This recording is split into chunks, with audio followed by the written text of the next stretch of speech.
Opa, opa, opa, faz tempo que eu não apareço aqui nesse canal, né? Um vídeo por semana, ele disse.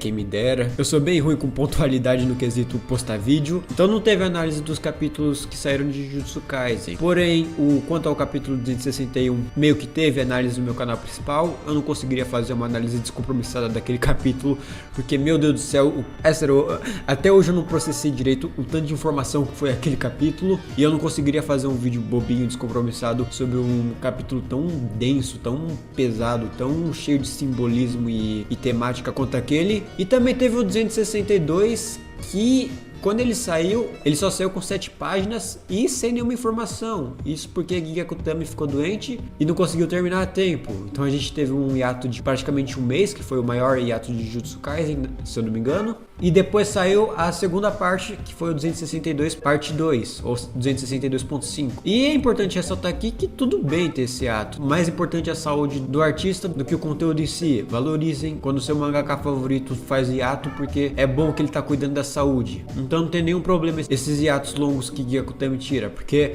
saúde em primeiro lugar, né? Pelo amor de Deus. Então hoje eu queria falar sobre o capítulo 262, dele inteiro, e também sobre o 263. Começando pelo 262, a solução que o Yuta achou para contornar o domínio do Sukuna aqui no Fecha Barreira foi fazer que nem o Gojo fez e reduzir o tamanho da barreira para o tamanho de uma bola de basquete. Com isso a barreira ficou extremamente densa e os cortes do Sukuna não conseguiam destruir ela. Pelo menos ia demorar uns 3 minutos até os cortes começarem a surtir um efeito na barreira. E um detalhe que eu gosto bastante é que no capítulo 260 teve todo um discurso sobre humanidade, sobre se eles deviam ou não perder a humanidade para derrotar o Sukuna. E o Yuta é o primeiro que fala que sim, se eles têm que sair passando por cima de tudo para derrotar o Sukuna, eles têm que fazer isso. E essa é basicamente a descrição do próprio Sukuna, que é o cara que não liga de passar por cima de nada para conseguir seus próprios objetivos. E um detalhe interessante é que toda vez que o Sukuna toma conta do corpo de alguém, ele joga o cabelo dessa pessoa para trás. E quando o Yuta assumiu o controle do corpo do Gojo, o que ele fez? Ele jogou o cabelo para trás, que nem o Sukuna, para demonstrar que agora ele é igual ao Sukuna. Não igual no sentido de maldade, mas igual tipo o Itadori Mahito, sabe? Em questão de ideologia mesmo. E esse detalhe do cabelo do Yuta no corpo do Gojo é um detalhe que eu achei bastante interessante. E outro detalhe também muito interessante é que as feições do Gojo estão completamente diferentes. Parecem muito mais as feições do próprio Yuta do que do Gojo. E Giga Kutami definitivamente consegue desenhar expressões muito bem, a ponto de você saber que aquele ali definitivamente não é o Gojo, só pelas suas expressões faciais. O Fukuma Mizushi continua todo destruído, que nem da última vez. E eu acredito que ele tá assim porque isso é a criatura que tem dentro do santuário, sabe? O santuário não é toda uma construção que dentro tem uma boca com uns chifres, uns olhos. Pra mim, o dano que o Gojo causou no cérebro do Sukuna foi tão grande que de algum motivo ele perdeu toda essa estrutura e ficou só o bicho que tem dentro do santuário. Provavelmente deve ser isso, né? Vai saber. Depois o Sukuna usou a mesma estratégia pra passar o ilimitado do Gojo que ele usou na própria luta contra o Gojo, que é usar amplificação de domínio dentro da barreira pra poder socar o Gojo. E aqui foi uma trocação de soco bem sincera, bem equilibrada, por assim dizer. Sukuna usou até o cotoco do braço dele para conseguir acertar o Yuta, coitado. Depois a cena corta para Rika Shikigami abraçada com o corpo do Yuta. E esse painel tá me deixando muito encucado até agora, porque eu não sei ao certo se a testa do Yuta tá suturada ou não. Não parece nem um pouco que ela tá com uma costura na testa, como ela devia estar. Isso me deixou muito perturbado porque, caramba, como que a técnica do Kenjaku funciona? Eu acreditava que o Kenjaku era um humano, provavelmente uma mulher, que saía trocando de corpo em corpo, usando o próprio cérebro. Mas o corpo do Yuta não tem nenhuma sutura na testa. Não dá pra identificar muito bem se tá costurado ou não. Então talvez a técnica do Kenjaku funcione de um jeito completamente diferente do que todo mundo imagina. Deve ter alguma revelação, algum plot twist a respeito de como a técnica do Kenjaku opera nos próximos capítulos, porque esses dois últimos definitivamente deixaram muita coisa aberta sobre o funcionamento dessa técnica. Mas pelo menos a Shoko teve a decência de costurar o corpinho do Yuta e ela até calçou ele que tava descalço, coitado. Mas voltando pra barreira, o Yuta dá até um peteleco na nuca do Sukuna que foi muito bonito de ver. Essa lapada foi com tanto gosto que o Yuta até mudou de expressão pra mostrar o quanto que ele tava revoltado naquele tapa. E a revelação da Rika segurando o corpo do Yuta é que na verdade ela tava manifestada completamente, ou seja, ela tava liberando todo o poder dela, porém ela não tava assombrando o corpo do Gojo. Ela ainda tá assombrando o corpo do Yuta, então o Yuta não poderia usar as técnicas que ele copiou antes, porque a Rika não tava por perto. E vamos ser sinceros que seria muita apelação o Yuta ter todas as técnicas disponíveis pra usar ainda no corpo do Gojo. O cara ia mandar a escada de Jacó seguida de um vazio roxo, seguida de um vazio imensurável, seguida da manipulação do céu, seguida dos próprios cortes do Sukuna. O cabra ia ser imparável se ele tivesse com a Rika no campo de batalha. E a gente vê que o Yuta tem um pouco de dificuldade de usar o corpo do Gojo. Inclusive, eu previ que o Yuta trocou de corpo com o Gojo durante o treinamento deles. Olha esse clipe aí. Ou quem sabe o Yuta trocou de corpo com o Gojo pra aprender as técnicas do ilimitado? Por que não? Então, mais uma cravada do Nil de Cravadas aqui nesse canal. Porque eu consigo prever Jujutsu Kaisen semanalmente, porque eu sou o melhor amigo de Giga Kutami e eu sei o final de Jujutsu Kaisen. Sim, eu sei o final de Jujutsu Kaisen. Mas o Yuta, ele tem dificuldade de usar o corpo do Gojo, porque o Gojo é muito alto e ele não tá acostumado com esse corpo, mesmo ele tendo trocado de corpo antes mesmo do Gojo lutar contra o Sukuna. E aqui a gente tem um flashback bem bonitinho do Gojo e dos alunos de Jujutsu Kaisen Zero, que o Gojo meio que dá uma bronca no Yuta, falando pra ele cuidar do uso de energia amaldiçoada dele, que é um tanto quanto desleixada. E a Maki, o Panda e o Inumaki, todo mundo defende ele. Pra você ver como a amizade deles é um negócio muito bonito e que é sempre bom ver esse quarteto em cena. Mas voltando pro presente, o Yuta começa a entoar os encantamentos do Azul e ele puxa um gravador, provavelmente ele já tinha posicionado na área do alcance da barreira, e o gravador toca bem no ouvido do Sukuna, English or Spanish. E de repente nós vemos o nosso mano Togi Inumaki com sua garganta completamente explodida, porque o tanto de energia amaldiçoada que ele deve ter gastado para conseguir paralisar o Sukuna deve ter sido um negócio surreal. Mas o Inumaki ele não conseguia nem paralisar a Hanami. Então imagina o voto que ele fez para conseguir paralisar o Sukuna. Imagina o tanto de energia amaldiçoada que ele sequer tem para paralisar o Sukuna. E isso remete àquela cena do capítulo, acho que é o 222, que o Yuta e o Inumaki estão conversando no corredor lá no salão do alto escalão. E o Yuta agradece ao Inumaki por ele ter emprestado o poder dele, mas essa cena na época deu toda uma discussão, porque o Yuta já tem a técnica do Inumaki copiada, então ele não tinha motivo para pedir ajuda dele, e finalmente foi revelado o que o Yuta pediu pro Inumaki fazer naquela cena. O Yuta termina de entoar os encantamentos do roxo, 9 cordas, luz polarizante, corvo e declaração, frente e verso, técnica do vazio, roxo. Ele joga o roxo bem na cara do Sukuna. E aí começa o capítulo 263 e, como esperado, tanto o santuário quanto a barreira do Yuta são destruídas. E agora Yuta, Todo e Itadori vão pra cima de Sukuna, meter um chuveirinho nele pra ele ficar esperto e nunca mais fazer nenhuma maldade. Mas como a disputa de domínios havia sido encerrada, a técnica que Yuta estava usando, que no caso era a transferência de corpos do Kenjaku, havia sido esgotada com a disputa de domínios e ele cai duro no chão, mesmo antes dos 5 minutos da Rika completamente manifestada ter acabado, o que levanta uma questão de como que o Kenjaku conseguia se manter de pé depois que ele expandiu o domínio contra Yuki, porque a técnica dele não era manipulação de maldições do Geto, e sim a transferência de corpos. Então ele devia ter caído duro no meio da batalha contra Yuki, só que de algum jeito ele conseguia manter a técnica de transferência de corpos, talvez porque a técnica dele seja de uso ininterrupto, mas aí o Yuta não teria desmaiado depois que ele expandiu o domínio. Ou será que é porque isso tem a ver com o pacto referente à sutura na testa dele que foi revelado no databook de Jujutsu Kaisen? Porque Giga Kutami confirmou no fanbook de Jujutsu Kaisen que o Kenjaku tem um pacto vinculativo de alguma coisa relacionada com a sutura na testa dele, só que nunca foi revelado o que ele ganha com esse pacto, porque ele fica com a testa completamente vulnerável. Então talvez seja isso o que ele ganha. Ele troca ficar com a testa e com o cérebro dele completamente vulnerável exposto, em troca de manter a técnica de transferência de corpos ativa mesmo depois da expansão de domínio. Talvez seja isso o pacto que ele tem referente à sutura na testa, mas vai saber. E se o Yuta caiu duro no chão, o Todo desviou a atenção dele por um segundo, e isso foi o suficiente pro Sukuna virar e meter um Kokusei bem no meio da cara do Todo, o que fez com que o Virb Slap se quebrasse. Não, pelo amor de Deus, o poder mais conceito de todos foi destruído pelo Sukuna, esse verme maldito, pelo amor de Deus. E é perigoso porque se ele acertar mais um Kokusei, é capaz dele recuperar a emissão de técnica amaldiçoada reversa. Espero que isso não aconteça.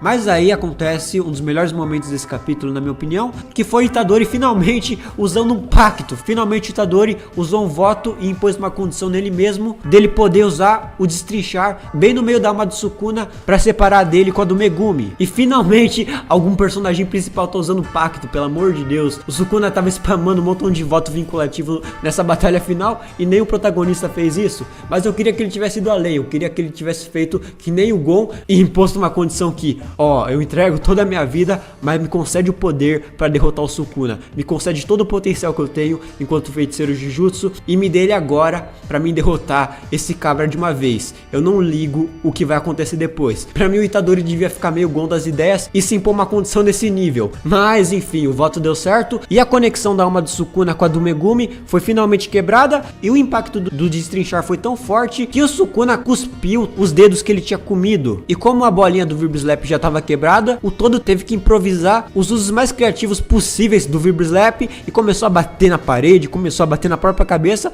para ele conseguir executar trocas das maneiras mais criativas possíveis. Inclusive teve essa referência muito legal de Hunter x Hunter, que é o Itadori usando aquela técnica do Killua que o próprio Gojo já tinha usado na luta contra o Sukuna. Mas aí nós temos uma última tentativa desesperada do todo de usar o Virb Slap e com a ajuda de um voto vinculativo, aê, mais um personagem usou voto vinculativo, tamo junto. Ele conseguiu trazer a Hana, que tava muito longe dali, bem pra cima do Sukuna, que já tava todo se achando porque o Virb Slap tinha quebrado e ele achava que ele ia se safar de outra troca. Mas aí o Sukuna escuta o som da última trombeta, ou melhor, ele não escuta o som da última trombeta e bem em cima dele é liberado a técnica máxima, a escada de Jacó, e muito provavelmente no próximo capítulo nós teremos o retorno de Megumi Fushiguro. Então, como vocês bem sabem, eu sou um desorganizado desgraçado, eu não consigo me organizar e esse vídeo já era pra ter sido faz tempo, e no tempo que eu devia ter postado ele, o capítulo 264 e 265 já saíram,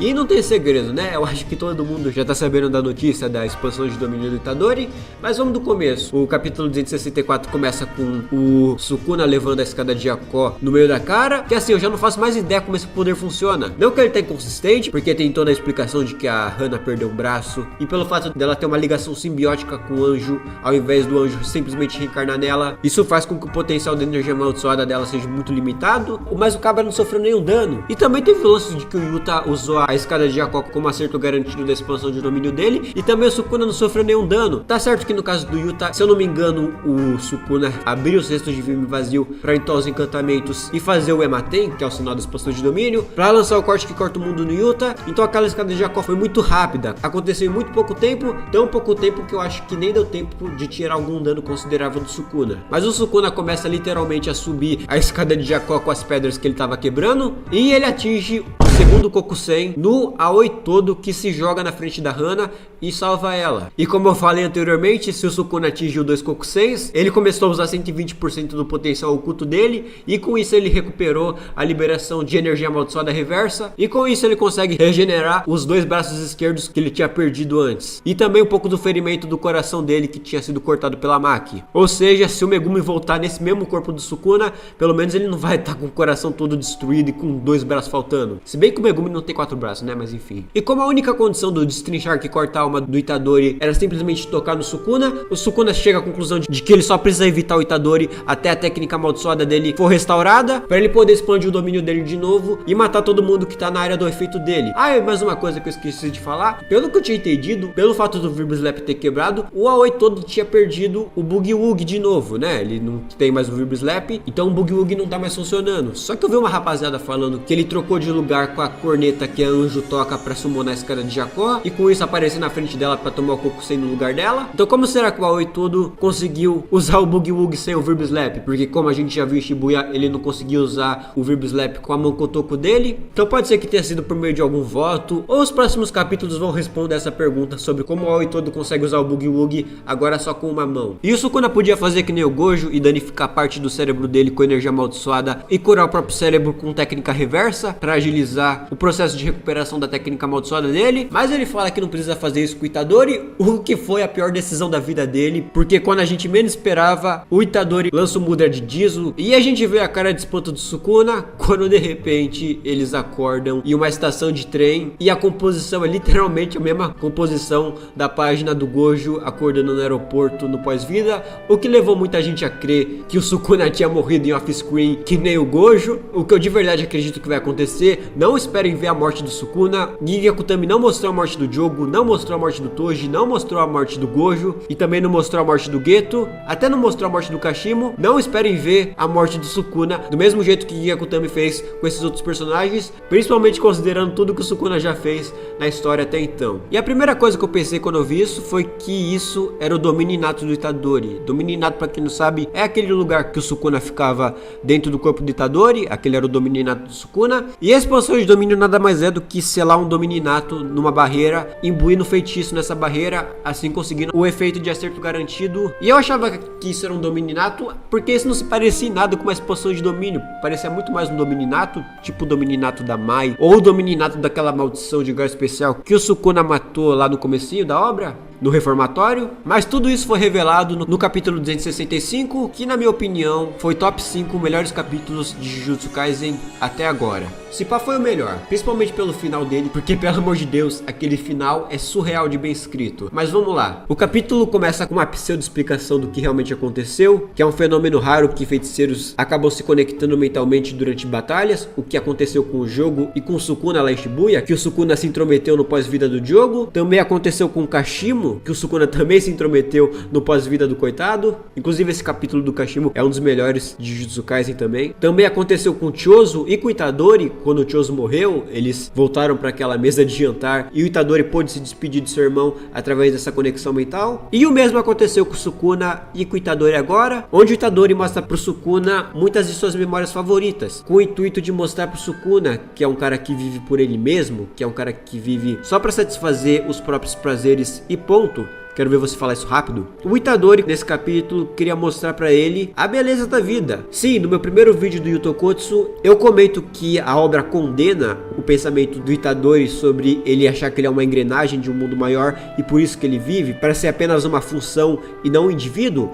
E eu falo que Jujutsu Kaisen condena essa visão do Itadori, porque o Hakari dá uma surra nele quando ele vai com esses papos pra cima dele. E também porque Jujutsu Kaisen discute muito sobre o amor, e o Itadori meio que rejeita a função de cada indivíduo como indivíduo mesmo e vê eles apenas como funções e ferramentas de um sistema violento e corrupto. Mas nesse capítulo o Itadori finalmente entende quão errado era essa visão dele. Sim, muita gente me chamou de louco por eu falar que Jujutsu Kaisen condena a visão de engrenagem do Itadori, mas aí a obra falando com todas as letras que o pensamento dele estava errado. Porque nesse capítulo o Itadori mostra pro Sukuna a beleza da vida, a beleza de coisas simples que não merecem ser destruídas pelo Sukuna, porque o Sukuna é esse cara que ele tem nojo de pessoas fracas, ele tem um completo desprezo por quem se apega à vida mesmo sendo completamente fraco, como ele fala lá no capítulo que ele assume o corpo do Megumi. E aqui o Itadori tenta mostrar pro Sukuna a nova visão de mundo dele. Ele parou de se achar apenas como uma engrenagem, como uma função, e começou a ver valor em coisas simples, como comer, passear com o cachorro, ficar doente.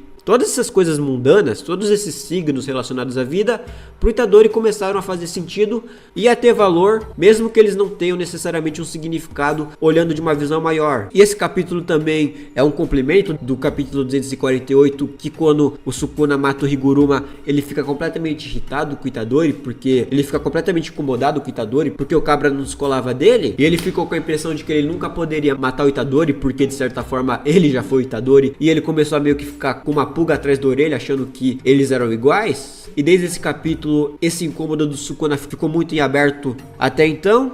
E aqui o Sukuna fala que ele entende a visão do Itadori, ele de certa forma entende porque as pessoas veem beleza nessas coisas simples da vida, mas que mesmo assim ele não liga pra nada disso. Por isso que ele não liga de passar por cima de todas essas coisas sem a menor piedade, porque no fundo, mesmo ele sabendo porque as pessoas veem beleza nessas coisas, ele não se importa. E é aqui que vem simplesmente um dos melhores painéis de Jujutsu Kaisen inteiro, na minha opinião, que é quando Itadori fala pro Sukuna tudo que ele odeia nele e também propõe um acordo, ou de certa forma um pacto, pode-se dizer, pro Sukuna, e ele fala com uma convicção de que se ele não libertar o Megumi e voltar pra dentro do corpo do Itadori, ele vai matar o Sukuna sem nem hesitar. E a reação do Sukuna já é um dos meus painéis favoritos de Jujutsu Kaisen inteiro, que é o Sukuna completamente possesso pela raiva, falando que não só vai retalhar o corpo do Itadori por completo, como também vai matar tudo que importa pro Itadori. E é sério, esse último painel é tão surreal de bem escrito, porque esse painel demonstra a maior fraqueza do Sukuna. Quando o Mahito transfigurou o Junpei para aquela criatura bizarra e em completo sofrimento, e o Itadori clama pro Sukuna curar ele, o Sukuna ri da cara do Itadori, porque primeiro, ele acha simplesmente hilário o fato do Itadori querer entregar a própria vida nas mãos dele pra ele simplesmente curar uma pessoa tão fraca.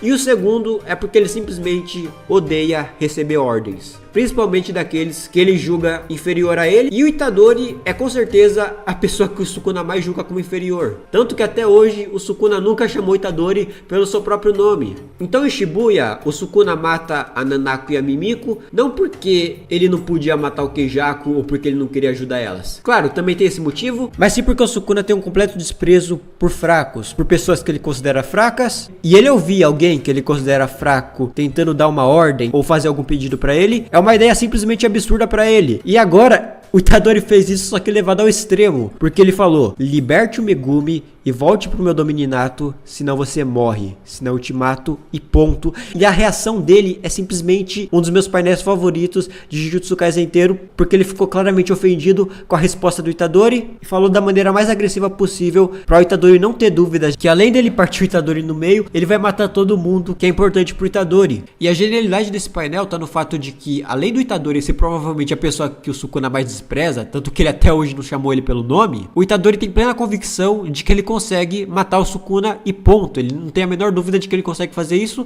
e eu tô muito interessado sobre como isso vai se desenrolar nos próximos capítulos. Eu não acho que eles vão continuar nesse plano mental ou do Mininato. Eu acredito que vai ter um snapback to reality e a gente vai finalmente ver a parte física da expansão de domínio do Itadori, e eu tô muito curioso pra saber como que vai ser. Já pode descartar a ideia de ringue de boxe ou de santuário benevolente, quer dizer, o santuário benevolente ainda pode acontecer, mas pelo amor de Deus, quem aqui teve essa ideia horrível de ringue de boxe? Não faz o menor sentido considerando as técnicas dele, mas pode ser muito bem um santuário benevolente do mesmo jeito que o do Sukuna é um santuário malevolente. Eu odeio essa tradução, pra mim não condiz com a tradução de Fukuma Mizushi, mas indo pro meu gosto pessoal, eu tava com uma teoria de que a expansão de domínio do Itadori ia ser algo relacionado à Pedra, Papel e Tesoura, porque como vocês bem sabem, Jujutsu Kaisen tem muita referência a Hunter x Hunter, porque Giga Kutami é um grande fã da obra do Togashi, e meio que ele tem praticamente tudo pra formar uma expansão de domínio baseada em Pedra, Papel e Tesoura, do mesmo jeito que o principal ataque do Gon é baseado em Pedra, Papel e Tesoura. Então ele já tem o Destrinchar que corta a alma, que são literalmente várias tesourinhas destacáveis. Ele aparentemente já dominou o uso do Kokusen, e esse podia ser a pedra, e o Kokusen claramente é inspirado no primeiro vem a pedra do Gon. Tá certo que o Kokusei não é uma técnica amaldiçoada, mas ele dá um jeito de imbuir isso na barreira do domínio. E o papel poderia ser algo relacionado à manipulação sanguínea. Então, juntando todas essas três combinações, ele teria uma habilidade de pedra, papel e tesoura perfeita. E toda a referência a Hunter x Hunter e Jujutsu Kaisen, pra mim ainda é pouco. Ou também, a expansão de domínio do Itadori, o totem dela pelo menos, pode ser uma estátua de Buda, ou de um Bodhisattva que nem apareceu no final do capítulo 265, e teria tudo a ver com esse lance do Itadori querer guiar as pessoas para a iluminação, porque ele usa o Buda de um Bodhisattva, que se recusou a virar um Buda até que o inferno estivesse completamente vazio. Então faria todo sentido a expansão de domínio do Itadori ser a estátua de um Buda ou de um Bodhisattva, que nem o Hatsu do Netero. Sim, ainda tem muito espaço para referências a Hunter x Hunter. Mas de qualquer jeito, independente de como os próximos capítulos forem se desenrolar, como eu já falei, Jujutsu Kaisen é a história que eu mais gosto de acompanhar atualmente, é o mangá que eu fico mais hypado pro próximo capítulo, e eu tô muito curioso para ver como o Sukuna vai ser derrotado. E uma coisa que eu esqueci de falar, que o título desse capítulo não é A Batalha Assombrada na Terra de Shinjuku, parte 38. Não, finalmente Giga Kutami mudou o título, e o nome desse capítulo é Aquele Dia. Então, será que isso é um indício de que o arco de Shinjuku finalmente acabou? E no próximo capítulo a gente vai ver o Sukuna morto? Ou que pelo menos o arco de Shinjuku acabou e a gente tá presenciando os últimos momentos da vida do Sukuna? Eu espero que seja isso. Eu não creio que seja isso, porque tem muita chance do próximo capítulo simplesmente voltar pra realidade e continuar a batalha contra o Sukuna. Então deve continuar com o título da Batalha Assombrada de Shinjuku. Mas uma coisa é certa, nós finalmente estamos vendo a queda de Sukuna e nós iremos presenciar o rei sentindo medo pela primeira vez em algum momento desse mangá. Pode ter certeza disso. E como eu falei, não esperem ver a morte do Sukuna em tela. Pode ter certeza que esse cabra vai morrer em off-screen. Mas era isso que eu tinha pra falar dos capítulos de Jujutsu Kaisen. Espero que tenham gostado. Falou!